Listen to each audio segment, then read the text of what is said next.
Meanwhile, despite a weekend of protests from coast to coast, President Trump says he is not slowing down on the ICE raids happening across the country. In fact, he's ramping up deportation efforts right here in New York City. Our Julie Millet is live in Lower Manhattan this morning. And Julie, how will this impact people in our area?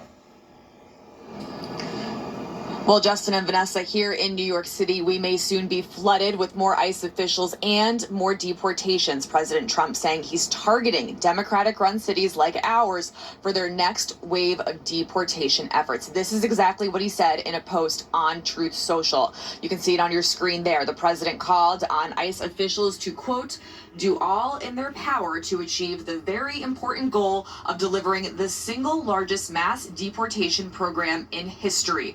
Now, over the weekend, close to 2,000 protests took place in major cities across the country, from here in New York all the way to Los Angeles. The No Kings demonstrators marched to protest President Trump's policies, including the detentions and deportations that have happened during the administration. They have taken away due process of immigrants in this country. Everybody deserves due process.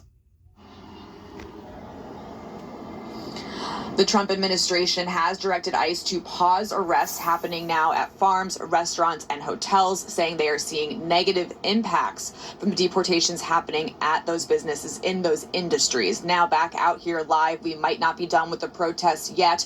There is another one scheduled for today in Times Square at 5 o'clock this afternoon against ICE policies, as well as some of President Trump's other policies. That's happening later on.